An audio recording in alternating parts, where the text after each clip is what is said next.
Olá pessoal, meu nome é Gabriel e esta é a Hora do Corvo, seu canal sobre Ravenloft, RPG, Dungeons & Dragons e horror.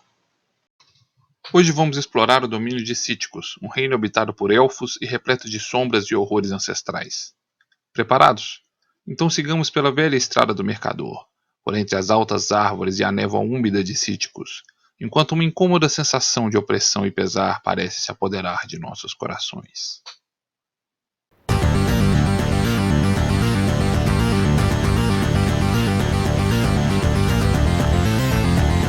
Howl of Raven.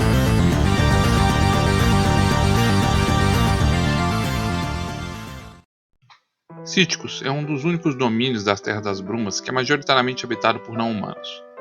A maior parte da população de Cíticos é composta por elfos, e o domínio retira sua inspiração diretamente do cenário de Dragonlance, tendo sido inicialmente desvelado das Brumas para aprisionar o infame Cavaleiro da Morte, Lord Soth. Cíticos se localiza no extremo sul da Terra das Brumas. Antigamente, o domínio fazia fronteira com Valakan ao sul, Cartakas a leste, e Verbrek, Invídia e Gundarak ao norte. Após a grande conjunção, contudo, o domínio de Valakan foi deslocado para o oeste de Cíticos, e o domínio de Gundarak foi invadido pela Invídia e pela Baróvia. O domínio de Cíticos é conhecido por suas neblinas úmidas e florestas intocadas, de árvores altas e antigas, onde o sol raramente toca o solo. Fora de suas estradas principais e vilarejos, muitas de suas áreas selvagens permanecem intocadas e exalam um cheiro marcante de madeira mofada, podre e em decomposição. O reino é cruzado por inúmeros rios, que cortam sua paisagem e dividem o território. Vindo de Cartakas, o rio Muzard corta ao meio o leste de Cíticos, antes de virar para o norte e seguir para o reino de Invídia. Da fronteira das Brumas, surge o Rio Interminável, que surge das brumas cortando o sul de Cíticos, até se juntar como um afluente do rio Muzard. O rio Krevlin surge de uma pequena lagoa próxima à nascente do rio Arden, e também se junta como um afluente ao rio Interminável e ao rio Muzard. Por fim, a região oeste é cortada ainda pelo rio Arden e por seu afluente, o Pequeno Arden, que posteriormente seguem rumo a Valakan e Verbrek. O clima de Cíticos é temperado, mas sendo cruzada por tantos rios, não é uma surpresa que os seus verões sejam quentes, úmidos e abafados, marcados por chuvas torrenciais que causam terríveis enchentes. O inverno nessa região também costuma ser bastante rigoroso, e as áreas mais altas do reino costumam receber uma leve camada de neve. O reino é cruzado por duas estradas principais. A mais preservada e bem mantida das estradas vem de Cartakas, ligando a cidade de Skald até a cidade de Hartelen. A estrada, conhecida em Cartakas como a Estrada do Mercador, é chamada em Cíticos de o Talho do Mercador, pelo constante ataque de grupos de Kenders, pequenos e sinistros humanoides que atacam suas estradas à noite.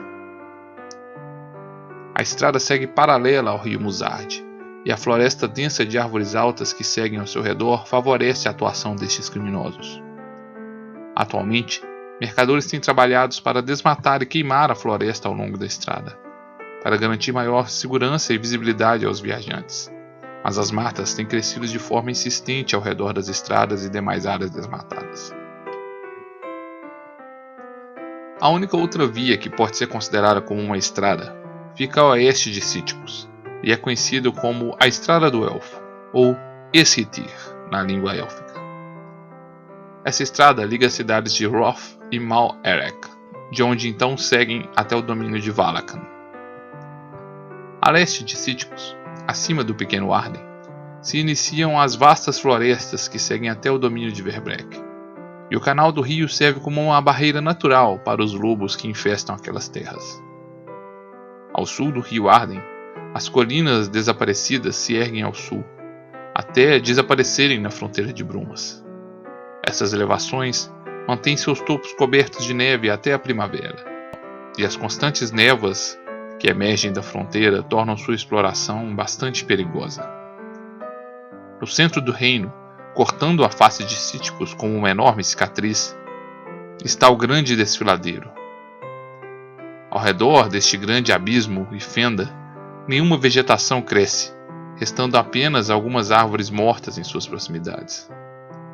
O grande desfiladeiro tem quase 5 milhas em sua maior extensão, e é preenchido por sombras e escuridão, como se absorvesse e devorasse toda a luz que cai em seu interior. No meio deste abismo de trevas, um pico se eleva, e sobre ele é possível ver as ruínas abandonadas do forte Nedragard, antigamente ocupado pelo infame Lord Soth. Até hoje, os elfos acreditam que este forte é assombrado, e que banshees vagueiam em suas ameias em noites de lua cheia, entoando seus gritos de morte e dor.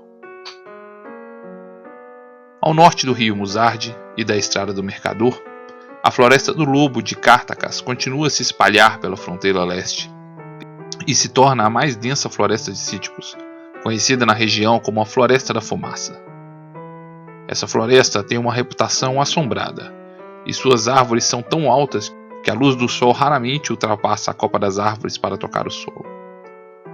A superfície escura do solo é repleta de túneis e traiçoeiras rabinas, onde a água estagnada se acumula, atraindo uma miríade de insetos durante o verão. Rumores apontam que as matas são um abrigo para uma comunidade de Kenders, mas estes pequenos humanoides são elusivos e, de acordo com rumores, são monstruosidades bebedoras de sangue. Ao lado desses seres, há uma misteriosa comunidade de vilarejo de Kendralin, oculto no meio das matas, mas nenhum explorador encontrou sinal de que tal comunidade realmente exista. Ao norte da Floresta da Fumaça, na fronteira da Baróvia e Envidia, estão as Colinas de Ferro, conhecida pelos elfos como Sangief. Essas montanhas cobertas pela floresta são traiçoeiras, e após algumas chuvas de verão costumam ser criados atoleiros de lama em suas encostas, bastante perigosos. A região é habitada por bandos de elfos selvagens, que vivem da caça na região, mas que também são conhecidos por saquearem comerciantes e viajantes, mesmo nos reinos de Envidia e Baróvia. Ao sul do Musard e a leste do Rio Interminável, as florestas de cíticos sobem as colinas do topo enevoado, onde se localizam as ruínas de um vilarejo chamado Veidrava.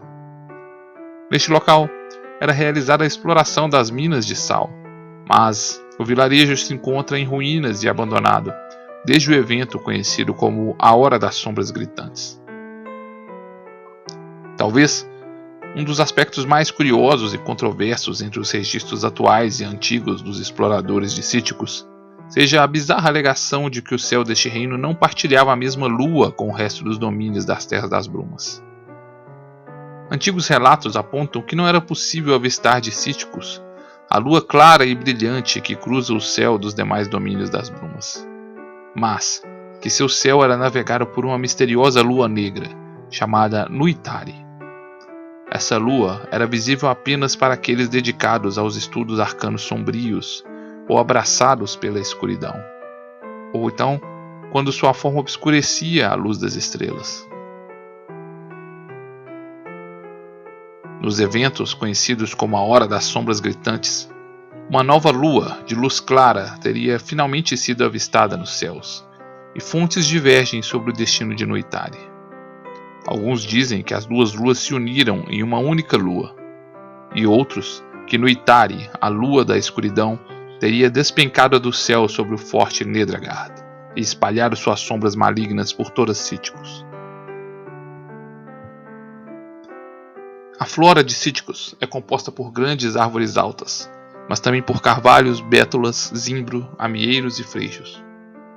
Ao nível do solo, é possível encontrar calêndulas selvagens e juncos, bem como samambaias, eras, trepadeiras e fungos e musgos verdes e cinzentos que crescem sobre as árvores.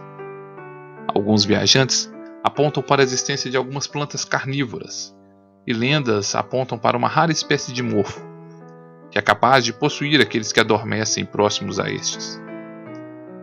Viajantes que tentam atravessar Cíticos fora de suas estradas principais têm de estar atentos à natureza traiçoeira de suas matas. Durante o período em que Lord Soth habitava o Forte Nedragard, não era incomum que a paisagem pregasse peças em exploradores experientes, como se criasse uma constante sensação de insegurança e estranheza. Agora, após o desaparecimento do Cavaleiro Negro, as matas parecem criar uma enganadora familiaridade em seus exploradores, que pode ser igualmente perigosa. A fauna de Cíticos é repleta de furões, javalis, alces, veados e diversos pequenos roedores. Estranhamente, o reino parece não ser infestado pelos lobos que abundam em Cartacas e Verbrek, ou pelos grandes felinos de Valakan.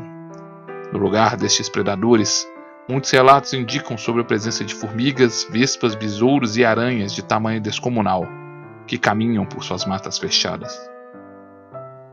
Os encontros mais temidos pelos habitantes de Cíticos, contudo, são os espíritos inquietos dos mortos. Estas terras são assoladas por espíritos sem descanso, e o próprio nome dessas terras já atesta esse fato. Eis que Cíticos, na língua dos elfos, significa terra de espectros. A população de Cíticos é composta principalmente por elfos, tornando Cíticos o único domínio não habitado prevalentemente por humanos nas terras do núcleo. Contudo, alguns poucos humanos habitam suas cidades. Mercadores de Cartacas são frequentes na região, mas a maioria dos humanos de Cíticos é composta por antigos habitantes da colônia de mineradores de sal que existia em Veidrava, e que vieram empreitar em Cíticos sob o patrocínio de Azrael, para se dedicar à perigosa empreitada de mineração. Desde o evento conhecido como a Hora das Sombras Gritantes, o vilarejo está em ruínas e a atividade de mineração foi paralisada, tendo os grupos de humanos se deslocado para outras cidades. A presença de humanos faz com que Cíticos tenha uma pequena, mas crescente população de meio-elfos, frutos da eventual união entre estas raças. Por fim, se os relatos estiverem corretos, no coração da Floresta da Fumaça existe uma comunidade secreta de um pequenino tipo de humanoide, os Kenders, mas a presença deste povo pequeno é vista com temor e ligada a contos macabros e assombrados. A maior parte dos elfos de Cíticos é conhecida como pertencente ao grupo dos Altos Elfos, de cabelos claros e feições esguias e agudas, com olhos cor de âmbar. Nas Colinas de Ferro habita um grupo de elfos selvagens. Apesar de terem características físicas semelhantes aos dos elfos que habitam as cidades de Cíticos, eles costumam ter uma pele mais bronzeada e cabelos longos e soltos, e marcam sua pele com símbolos tribais. Os elfos que habitam as cidades de Cíticos costumam se vestir em tons mais sóbrios e monótonos, e, independente do sexo, usualmente se vestem com jaquetas, calças e túnicas. Para aqueles de olhar treinado, é possível diferenciar a diferente posição social de um elfo por suas vestes. Mas mesmo entre os nobres e aristocratas, as vestes destes elfos parecem usadas e antigas, como se perdidas no tempo e abandono, longe dos detalhes e esplendor de vestes dos elfos vindos de mundos distantes. O dialeto desses elfos é bem característico, e embora os elfos de Cíticos e das comunidades de Darkon partilhem de uma mesma base linguística, têm dialetos bem distintos, e apenas conseguem se comunicar com dificuldade. O sotaque dos elfos de Cíticos os garantiu o apelido de Elfos Sibilantes. Com longos períodos de vida e grandes respeitos pelos mais velhos de sua raça, não é uma surpresa que a sociedade élfica de Cíticos seja pautada pela tradição. Estas tradições dividem a sociedade em muitas castas, que impõem aos elfos seu destino na vida. A mais alta casta é a de nobres e aristocratas, com diversas castas compondo as camadas intermediárias da sociedade. A casta dos arcanos se dedica ao estudo de magias. A dos artesãos são compostas por famílias que se especializam em artes e ofícios. As dos modeladores do verde são compostas por clãs que atuam como jardineiros e agricultores. E a casta dos rangers, as que atuam como caçadores e patrulheiros, defendendo e protegendo as comunidades. A maior de todas as castas, e mais baixa em sua hierarquia, contudo, é a casta dos servos, que atuam para servir as necessidades das castas superiores. Não elfos que queiram conviver entre a sociedade élfica, logo descobrirão que esta é a única casta que podem almejar nesta comunidade. O tratamento de outras raças pelos elfos, especialmente a humanos, é um reflexo sombrio do que vemos em outras terras dos reinos. Se os elfos são tratados com xenofobia e preconceito pela maior parte das terras das brumas, em Cíticos são os humanos que são considerados inferiores e tratados com desdém. A tradição e a arte de cada uma das castas é passada entre as gerações. Famílias élficas têm poucos filhos ao longo de sua existência, e elfos permanecem por muito tempo sendo educados em suas tradições e artes antes de serem considerados adultos. Casamentos são arranjados e realizados entre elfos de uma mesma casta, e uniões escolhidas por amor são um conceito raro entre as castas mais altas da sociedade. Os elfos discíticos parecem partilhar de uma grande melancolia, apatia e tristeza, e mesmo ao realizarem dança ou música, seus tons são tristes e lamentosos. Muitos especulam que os elfos têm uma maior sensibilidade e conexão com a terra em que habitam, e talvez este aspecto de sua personalidade seja fruto de sua conexão com as terras sombrias em que vivem. Outros especulam que estes elfos ainda se lembram de uma distante terra natal, com quem seriam realmente conectados, mas para a qual já perderam a esperança de retornar, por estarem eternamente aprisionados pelas brumas. Alguns poucos elfos, ainda em sua juventude, mostram um comportamento descontente com a situação geral e sua posição social, mas a vida em Cítico parece extrair rapidamente destes esta fagulha de rebelião, eles entregar seu quinhão de tristeza, apatia e descontentamento. Um comportamento diferente parece acometer os elfos selvagens, que traduzem estes sentimentos de melancolia e frustração em jogos de dominação e violência. As comunidades dos elfos selvagens são pequenas e geralmente lideradas pelos mais fortes dentre os elfos, e grupos diferentes costumam disputar e guerrear por pequenos territórios. A visão deste povo sobre a magia e religião está intimamente ligada. Os elfos acreditam que as luas de seu antigo mundo eram os olhos de seus deuses, e que delas fluía a energia mística que permite o uso da magia. Uma lua clara e branca representava Paladine, um dragão de adamantium, uma divindade bondosa pelo qual fluía a magia da criação. A lua vermelha representava Gillian, um deus neutro e sábio, e pela qual fluía a magia da transformação. E a lua negra representava Tarquissis, um dragão de 5 cabeças, a deusa maligna da qual fluía a magia sombria da destruição. As luas branca e vermelha desapareceram dos céus quando estes elfos foram tragados pelas brumas, e muitos elfos acreditavam que a ausência de outras luas, que não no Ithari, a lua negra, significava que a divindade Tarquissis havia devorado os outros deuses, e agora toda a magia fluía desta lua, corrompida por sua maldade. Com os recentes eventos da Hora das Sombras Gritantes, que fizeram desaparecer no Ithari e fizeram os Cíticos ter uma lua clara em seus céus, alguns elfos acreditam que o equilíbrio da magia foi restabelecido. Embora a magia arcana não seja vista com temor ou desconfiança, esta é uma arte e, como toda arte, deve ser objeto de aperfeiçoamento e praticada com responsabilidade, até se alcançar a perfeição. Com uma visão tão sombria sobre sua antiga religião, não é de se espantar que poucos elfos ainda observem ritos em homenagem aos seus antigos deuses. No passado, o culto aos antigos deuses foi perseguido por Lord Soth e seu senescal Azrael, e a religião ocupa pouco espaço na melancólica vida dos elfos discíticos. Outras fés, trazidas pelos humanos, mercadores ou pelos mineiros, têm muito pouco apelo para a raça élfica, ainda que encontradas entre estrangeiros que vivem em Cíticos. A arquitetura das cidades de Cíticos reflete seu sistema de castas e mentalidade. Suas cidades são conhecidas por suas torres, e marcadas por uma série de muralhas de pedras concêntricas, que parecem marcar divisórias para as regiões habitadas por cada uma das castas. Embora um dia já tenham sido gloriosas, suas construções parecem abandonadas, sufocadas por trepadeiras e musgos, suas estátuas parecem dilapidadas e em ruínas, e seus jardins ornamentais tomados por ervas daninhas. A economia de Cíticos é basicamente voltada para a subsistência, e a natureza isolacionista dos elfos reflete em sua pouca predisposição ao comércio. Apesar disso, o comércio com os elfos de Cíticos tem aumentado ano a ano, especialmente desde que Azrael se tornou o tirano governante dessas terras, e tem estimulado e cobrado impostos sobre tais atividades. A maior harmonia deste povo com a natureza permite aos elfos cultivar com técnicas mais precisas, e muito de sua produção de frutas e vegetais mais exóticos tem sido demandada por outras nações. Nos últimos anos, os elfos de Roth têm ganhado fama por sua safra de vinhos, chamado de As Lágrimas de Leth, supostamente capaz de despertar melancolia e soltar a língua de seus apreciadores.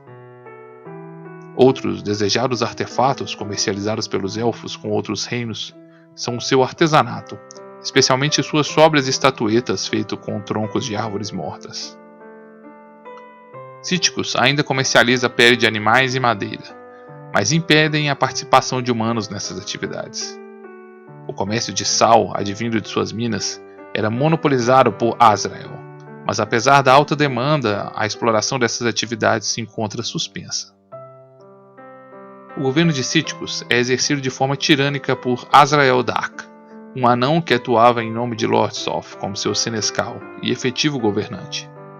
No passado, o verdadeiro poder dessas terras sempre foi o da sombra de Nedregard Keep, mas Lord Soth, o espectro da Rosa Negra, jamais teve interesse ou um papel ativo no governo de seu domínio. Esse papel sempre coube ao tirânico Azrael Dark, um anão enlouquecido pela crueldade e sede de poder. Quando Lord Soth desapareceu misteriosamente, Azrael não demorou para aclamar o trono de Cíticos, se proclamando como rei. O anão já tinha sob seu jugo as estruturas de poder de Cíticos, comandando forças militares de rangers patrulheiros e forças mercenárias. Azrael conta até mesmo com uma polícia secreta, a Politskarai, usada para desbaratar qualquer chance de insurreição e traição, sempre punidas com execuções sumárias. O governo de Azrael é tirano e autoritário. Como um déspota, ele estabelece decretos constantes, sempre em seu próprio benefício, impondo taxas, confiscando bens e impondo servitude aos seus súditos e inimigos. Como resultado, o governo de Azrael é composto de um emaranhado de leis e decretos, muitas vezes contraditórios, e que são facilmente manipulados e corrompidos por seus corruptos governantes. Além dos atos déspotas de Azrael, o governo das cidades élficas é deixado aos próprios elfos, e é usualmente realizado por um conselho de anciões da casta aristocrata. Esse conselho de 3 anciões aponta um orador soberano, um elfo que, com o apoio do conselho, exerce o governo local, traçando leis e diretrizes mais diretas e coerentes, apenas evitando conflitos com os decretos já traçados pelo tirano Azrael. Com isso, concluímos nosso guia para os exploradores de Cíticos. Contudo, ainda existem muitos mistérios a serem desvendados nas sombras do triste passado dessas terras. Apesar de Azrael atuar como um déspota e governante de Cíticos, nossas suspeitas são de que uma força ainda mais sombria e sinistra é o verdadeiro poder e Lorde Negro dessas terras sombrias. Inscreva-se neste canal e ative as notificações. Juntem-se a nós e vamos explorar as ruínas esquecidas das minas de sal e tentar desvendar os misteriosos eventos da Hora das Sombras Gritantes e o passado envolto em sombras do domínio de Cíticos.